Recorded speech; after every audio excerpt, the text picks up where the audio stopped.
Welcome, everyone, to another episode of Boring to Badass. So, this is where we help you take your brand from boring to badass. So, today we have Steve LaChance.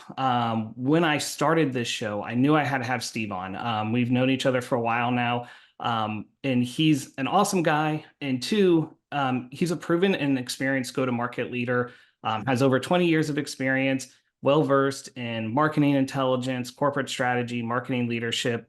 And today he specializes in market and customer discovery, which he uses to help businesses drive growth, with strategic marketing initiatives. Oh, and he's also a number one bestseller author with his book called Marketing for Product-Led Growth, which I read from front to back. Is a great book. And Nice. I learned a lot of things because I knew very little about actual product-led growth. So make sure to check that out. I'll put it in the link in the show notes as well. And thanks for coming on, Steve. Yeah, thanks for having me, Justin. I'm glad that you enjoyed the book. There were a few things more terrifying in my life professionally than when it was time to say, like, give the A-OK to the editor and be like, yes, make it so that other people can find it. Because like at that point, you're very much subject to the world's critique without any opportunity to really engage or address kind of thing. And so it was very much a you know, publisher take the wheel moment for me. So I'm glad you liked it. Thank you for the Nice. kind Well, words. congrats for launching your first book, man. That's an awesome accomplishment. I appreciate it. It's a little addictive. As soon as the first one's out the door, it's like, oh, let's write this. And the next thing you know, there's a lot of chapters done. And you realize that you forgot to ask whether or not anyone ever needed the book you wanted to write. So yeah, but here we are. Cool. Yeah, and like I said, the book for sure was one of the things, and we'll touch on this as throughout the show, was one of the things I really liked was um how that becomes fully integrated into the business, right, at all levels to be successful. And I think that ties directly into branding as well, which needs to be something that ties all the way through the business.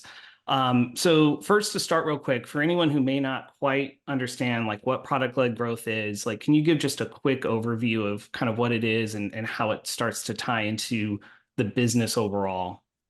Certainly. There's a lot of misconceptions about what product-led growth is. The most forgivable and prevalent incorrect assumption about what product-led growth is basically like, oh, it's got self-service sign up for my software product, and therefore it will go viral. And we build the app today, and tomorrow we're going to have $10 million in monthly recurring revenue. That is not what product-led growth is.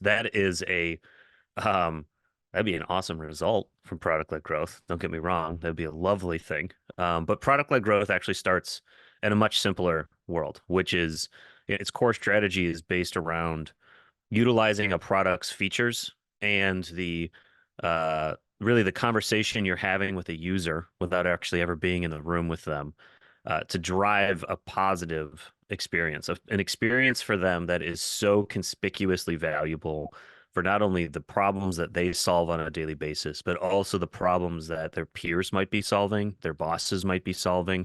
And so the goal there is to drive the growth directly through user interaction, which is all well and good if you already have users. But a lot of folks are getting started with a PLG motion at the earliest days of their company. They don't have a brand yet. They've got this like limitless potential to build a beautiful brand and to do so around even a PLG strategy. They absolutely work in tandem.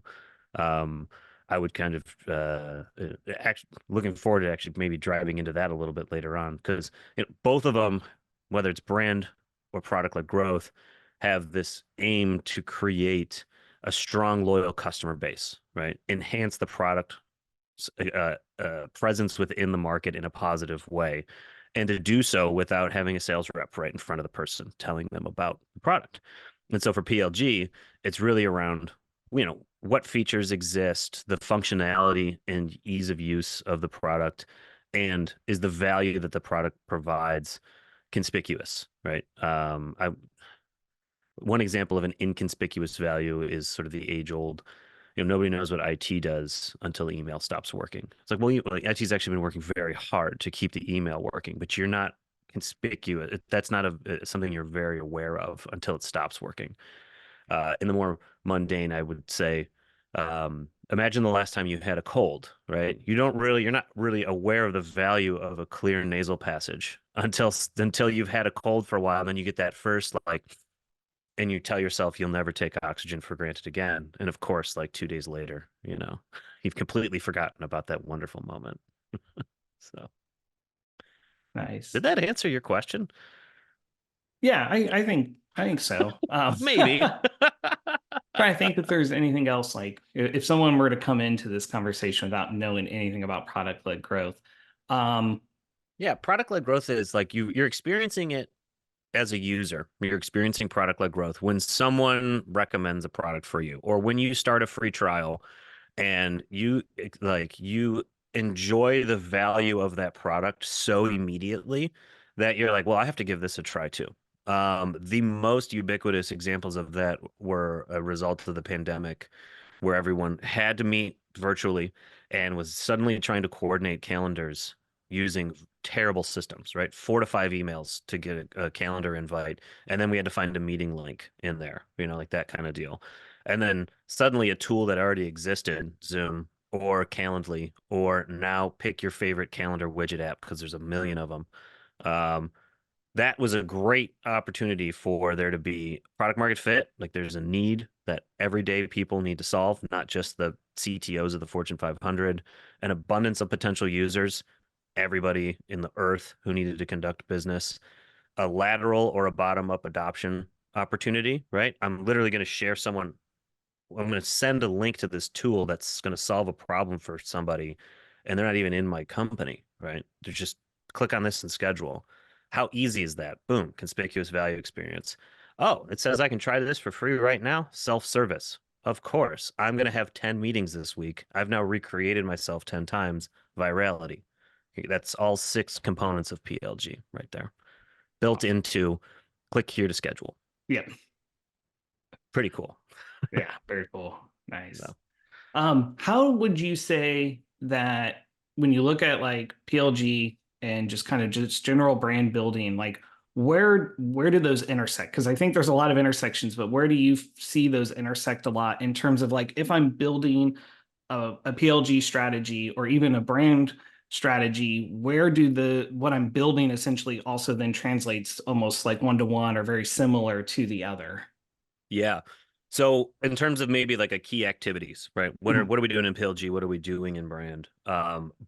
Where that Venn diagram overlaps is engaging with customers at various touch points, like to increase connection with a brand, to increase connection and loyalty within a product, relying on feedback in order to adjust strategies and improve that connection, right? Comparatively, a sales process that's a bit more direct, marketing and so brand would be focused really on ensuring, uh, quality, prestige, and, the sort of recommendability. I don't know if that's a word of a brand within that particular channel. Whereas PLG is, at its core, a lot like moving B2C buying motions, buying decisions to the B2B world, the business to business world. So allowing an individual to self-discover and to build a rapport and a relationship and some ways a parasocial connection with an entity, a product or a brand, as opposed to who was the rep that called and said, I'm recommending this product this week, sort of thing. So a branding campaign or a public relations campaign, a lot of content marketing and sponsorship that goes into like brand marketing. Much of that can be not only delivered at the front end of a PLG motion, but you need to do all of those things within the product itself.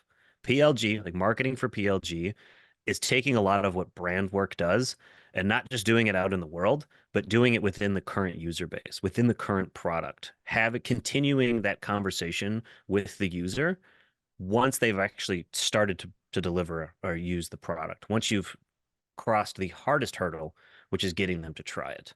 Um, I would also say that, where there is some overlap, and so that's activities, right? Engagement at various touch points, not just pre-sale. Like a lot of marketing is pre-sale. Brand is not just pre-sale. That's post-sale. You're making and delivering on promises. It's certainly aspirational promises as it relates to brand. The same way you're doing that in PLG. That, a lot of other marketing strategies don't do that. They sort of end right at the sales qualified lead. You're like, ah, that's somebody else's problem now. And it's like, no, and we're Apple. Like we're part of your life every day. We're Nike, et cetera, et cetera. There's a lot of people who are way overdressed for their trip to Whole Foods, but they love that Arc'teryx brand because promises were made, and it's an aspirational brand, and it's a lovely coat.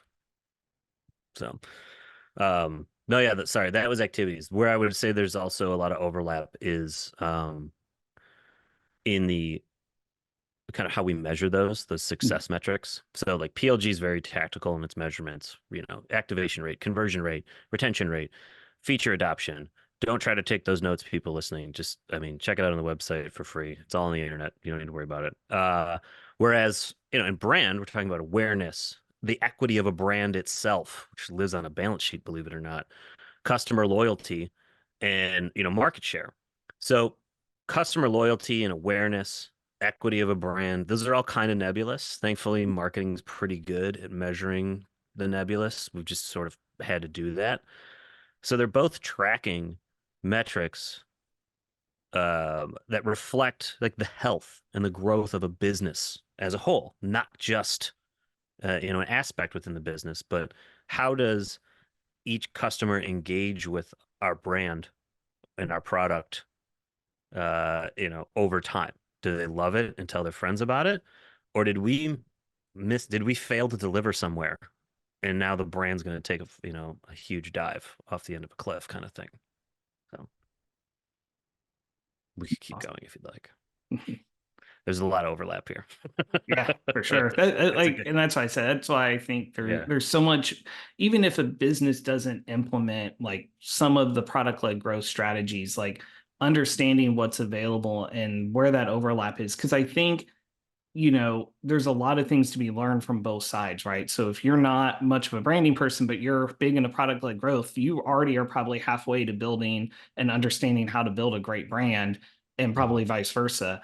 And so I think that's really important to see how intertwined those are. Because like you said, product-led growth is not, it's a different version of marketing that you don't typically hear about, right? At least unless Mhm. you're in that space. It's the way that it's thought about, the way it's implemented.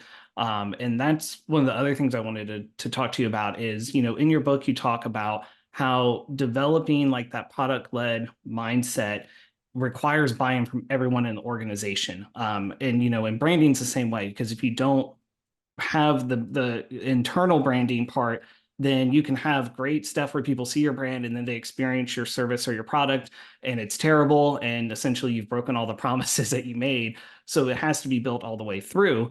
And Mhm. so I was curious, like, how does a marketer who's essentially like self-contained in their marketing team, how do they start to influence the organization to get that type of buy-in? Yeah. It's not an easy thing to do. So if anyone who just heard that is thinking like this will never happen, this will never work for us, there's a lot of reasons why it couldn't work. Maybe your product isn't built for PLG. That's okay. We can talk about that later. But right now, just on that question of how do we begin the process of creating the sort of the internal loops, feedback, conversation. Air Force calls them OODA loops: observe, orient, decide, act. Um, some people call it lean methodology. There's a lot of names for it. How do we do that with really you, the marketer, in the lead? There's first, you should be in the lead. Marketing should be driving this. We can go back to like the 50s, the original 4 P's of marketing, right? Price, product, promotion, placement. Okay. What do we build? How do we set the price? That's been taken away from marketing and handed to some sales reps or maybe an executive somewhere, or heaven forbid, a finance department. Speaking as a former finance guy, don't let the finance guy set the price. We don't know what we're talking about. Um, Product, right? There's a world where sort of the product can spiral away from itself, and you're not letting marketing make the informed decision about what features belong in a product or belong to the brand. You're allowing another department to sort of wrest away the narrative that, quite frankly, the narrative writers who are marketers should be managing and in control of throughout the lifespan of a customer's um, interaction with you, right? Both brand marketing and PLG is about building long-term relationships that are founded on trust, that are founded on credibility, that start with empathy. You need to know who you're writing for and the problems that they have so that you can create messaging that promises the things they want. You've interacted with marketing so that they build a product that delivers on those promises in a reliable and repeatable way. And if you do that a series of times in a row, you begin to build that trust. And when you've built up that trust and that capital, you're allowed to make a little mistakes here and there, but you can't do that early on in a relationship. It's just not how it works. Branding does that for pre-customers, right? Pre-users, and it really helps you develop that initial kind of store of capital to either build on or draw upon. So anytime you ask someone to recreate themselves and invite a friend, you're drawing on that capital. So you need to build that up internally. But the way to do this, like to go do it, go tomorrow, is schedule meetings. Like get out of your silo, get out of the world that you're in right now, and do, believe it or not, more work. Talk to sales, figure out where they're getting kicked around in demos if you're a sales-led organization.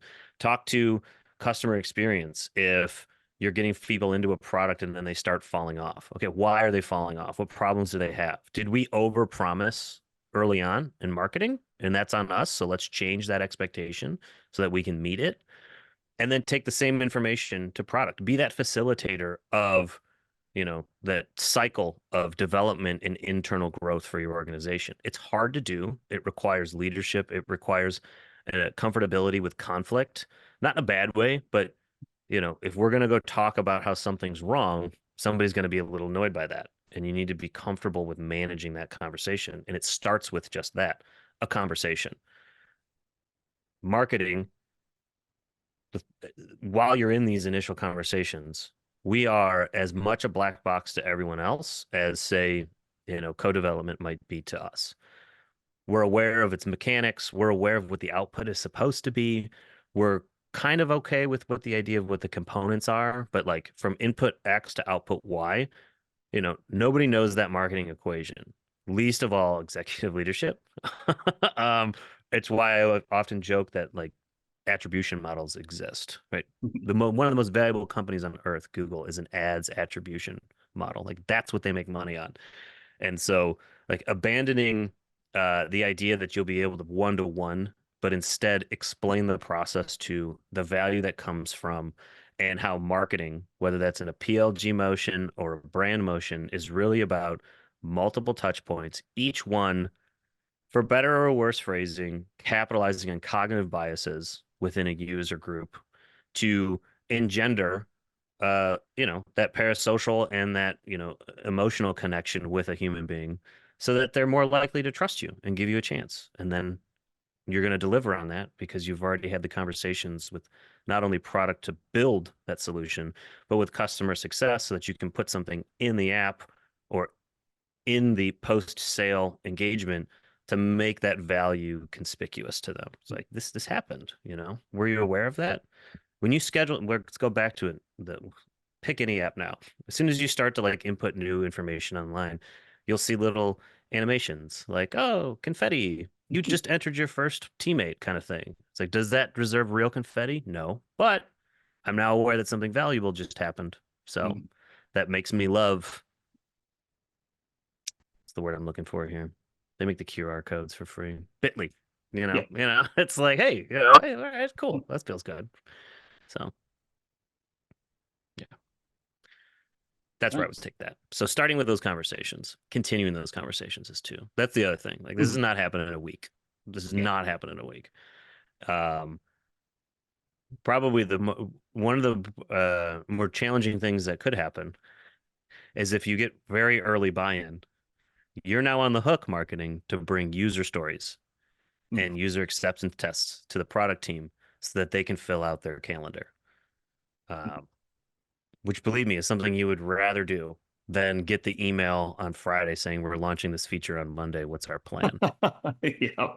Which I think we've all heard before. Oh yeah. So, yeah. Awesome. Do you have any success stories or anything you can reference of like times where people have been successful in kind of implementing that mindset throughout the organization?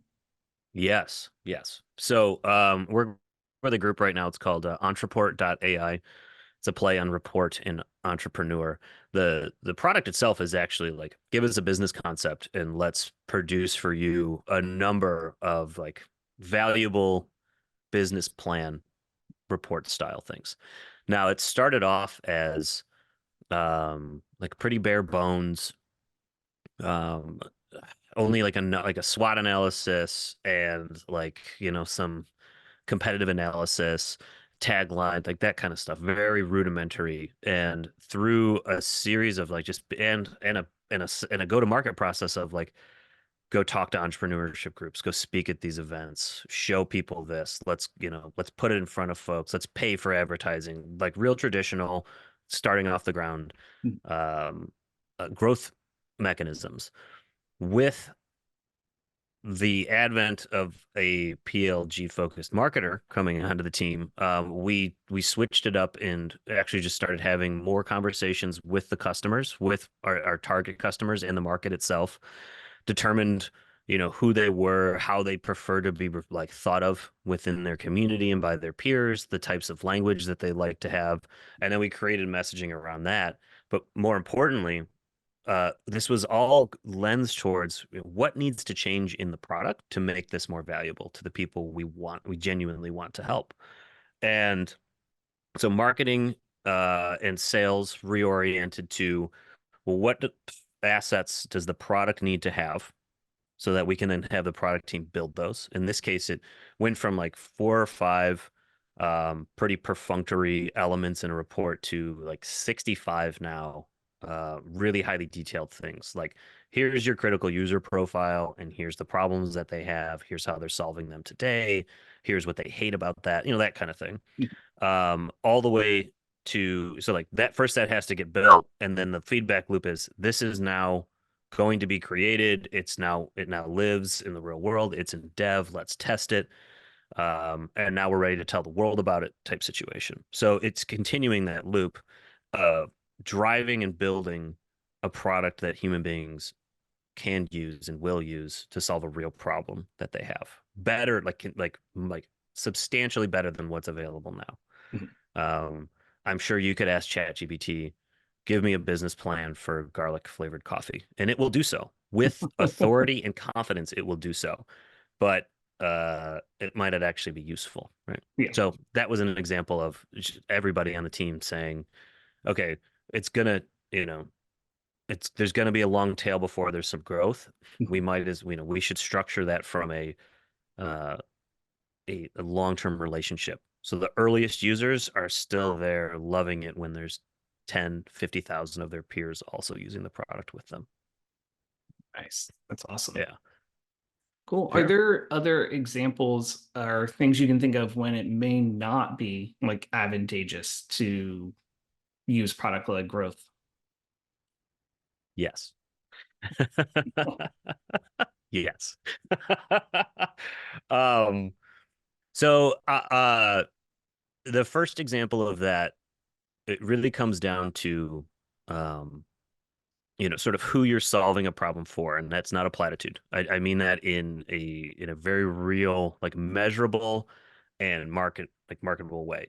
For example, if the problem you solve is for a company's strategist, right? Somebody in the C-suite or a director or a VP, or even just like it's like the strategy of how I'm going to solve other problems later type thing, that's less valuable to a product-led growth strategy than the everyday practitioner, right?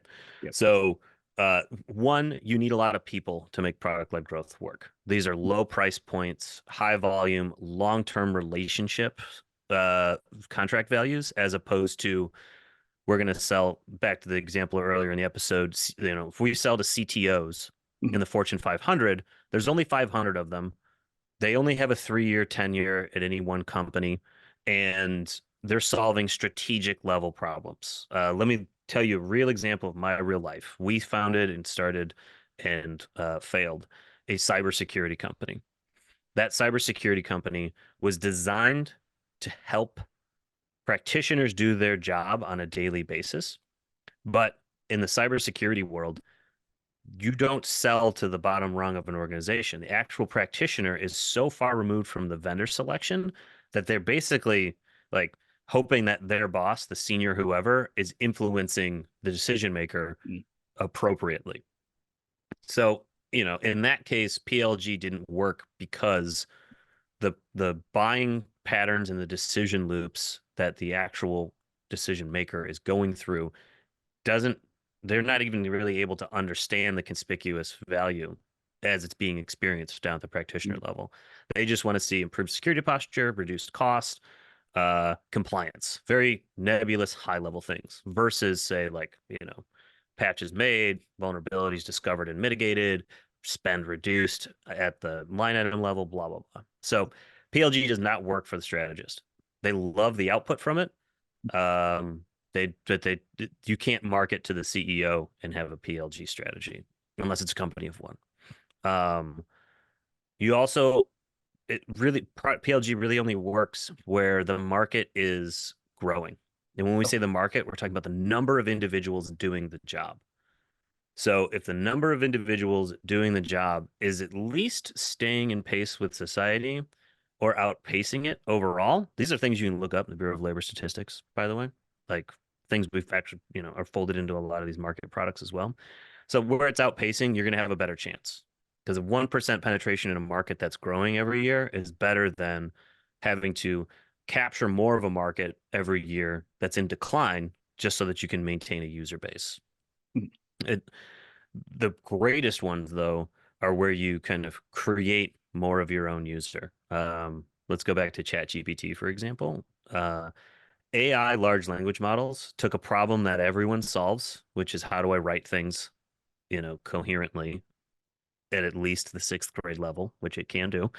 Um, and it turned people who had no real business being professionals at writing into professional writers because it took that skill set and kind of made it look like it worked, you know? And Yep. so now, journalism was, there are far fewer journalists, but there are far more articles being produced. And that gap is the quality fall we see every day. The other thing I would say is there's two last items to put in there, which is an articulated need. If somebody's not really sure what their problem is, it's just like a vague itch. I think McKinsey is the one that came up with the horizons for innovation. Correct me if I'm wrong in the comments, folks. But if your problem that you solve isn't going to be mainstream for another 3 to 5 years, PLG is not a really good fit for you. You need to solve problems based on how people are Googling, how do I, Mm. or blank sucks. Okay, well that's a search term you can win on. That's something you can market to and show somebody. And then you need to take advantage of a competitive shortfall, a flagrant one. If somebody doesn't like the color scheme of something, they'll deal with it. We're in a B2B world where vendor selection takes 18 months. Like you can't solve annoyances. You can't create a feature and wrap it up and pretend it's a product. You need to have a real product, a real company that you can put a brand around so that when people think, I need to schedule something, Calendly is what they're saying Calendly even if they're not using Calendly, Mm. right? They're saying Kleenex even though it's a tissue. They're saying Q-tip even though it's an ear, whatever. Like the goal would be to have the brand that your product becomes, right? The industry, I guess is the word I'm looking for there. Sorry for the monologue, folks. Oh, we're good. It's all good, man. I love this. Cool.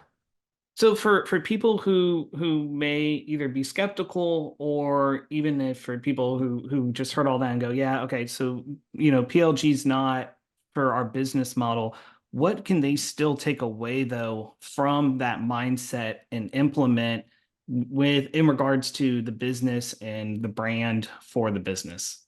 Yeah. So even if you never get all the way to users are replicating themselves because they're so far removed from vendor selection that it doesn't matter, or there's no process within the product itself to, draw new users in or invite friends to enjoy it with you kind of thing. Even if the product, say your product physically can't do PLG, that's okay. Because all of the steps that get to self-service and virality, like think of a pyramid, self-service and virality are like ding in the top. They're like the pinnacle. Everything beneath that is still something that brand needs to worry about, marketing in general needs to worry about, and should be leading the conversations with product around. Specifically, is your product obviously valuable to your customer? Like, are people genuine? Not nobody has to be like excited to like load up their risk mitigation software every morning, right? A lot of people dread looking at Slack notifications when their screen pops up, in the morning. But like there's still a conspicuous valuable despite some user headaches in products like that. It is marketing's job to identify the problems that people are solving on a daily basis. The more frequently you can solve a problem, the more likely you are to have positive experiences with them, which is the more likely you are to deliver or over deliver on a promise that you made, marketing, because you're the one out there making all these promises, except for maybe sales sometimes. But again, right? Like inform those conversations, be the narrative driver, right? Here's what we do and who we do it for and how much they love doing it. And don't you want to be part of that group? This is all marketing's job, right? And how much they're willing to pay for it. Like that's an incredible part of that conversation that's absolutely necessary for PLG to work, and it's absolutely necessary for marketing in general to work. That may seem stupid and rudimentary, naive even to some folks who are like, yeah, dude, I've been in marketing for 20 years. You're not telling me anything new. I will go back to the very real situation we are in, which is that of the original four P's, marketing has been relegated to just promotion, Mhm. maybe placement. Maybe we get to put ourselves next to the competition. But in branding, we want to be, how are we placing ourselves apart from that competition, right? Where Yeah. are we on that spectrum and why is our position so infinitely more valuable to you, consumer, buyer, customer, friend, whoever, right? Versus, everything else. And if you surrender price, you lose the value, you lose that value equation, right? Perceived value, marketing is going to deliver that. Perceived costs, we're going to let someone else deliver that. I mean, I don't recommend it, right? Never have I seen a more wishy-washy somebody other than marketing came up with like the promotional sticker that says like you save up to 30% or more. It is a meaningless sentence. Save up to 30% or more. You've seen it on promotions in the real Mhm. world. You've seen it out there. It is meaningless. Write things with meaning that your actual users can rely on. You know, Mhm. how much does this cost? Transparent pricing is a huge part of PLG. Even if the transparency is here's what it costs per unit, right? That's just life. Promotion, marketing, we do it very well. Product, marketing should be the one sourcing shortfalls in the market, whether it's competitive or internal shortfalls for us to go make our product better so we can take advantage of that. Be the one who speaks the developer's language so that you can translate what you've learned into how they operate. I hate that this took so long. Maybe throw a clip of this one up so it's further up in there. But when you have your conversations um with the product team, ask the questions that they're worried about. I put together a like first 180 days for a CMO. I think that's actually valuable for anybody. It's free, and we're going through it day by day on my Substack. Day one is about meeting with the product team, and it's like here are their concerns. Here are the questions you should ask them. Be ready to use these words. There's nothing worse than a product team who has to come up with their own features. They're going to justify their salaries by developing features for your product. They are going to do it. They're paid a lot of money. If they don't justify their place on the company by creating new things, um, something else, then they will feel that anxiety and that will trickle down to you. You need to be the one who lets them know what to build. It does mean you're going to be accountable for that. But if revenue drops, you're going to be held accountable anyway. So you might as well do Mhm. the work. That's how I would put that. So, take back price, take back promotion, take back placement, take back product. And whether or not you make it to PLG doesn't matter. You do those things, your company's going to be killing it out there. And Awesome. you're going to be a leader. People are going to look to you for answers. Mm-hmm. So, So one last question then. What what are some of the pitfalls or things people should be aware of and look out for in that process of taking back, product placement, price, mhm. what are some things they should be aware of just because I'm sure there's always things that trip people up.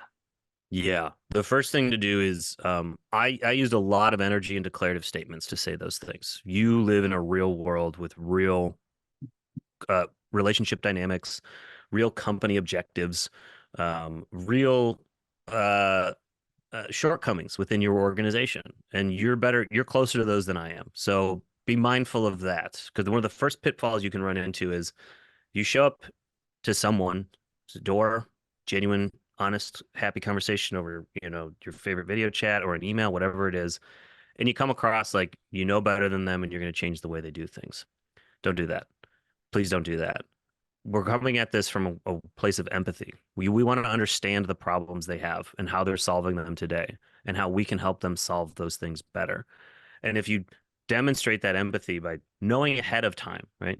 Empathy is sort of like your ability to see, just to read their mind because you've done that research, or you've asked one so that when you have a group with five, you can, you've got a friend in the room already and you can speak a language that guesses and you can alleviate concerns before they're voiced from the rest of the team.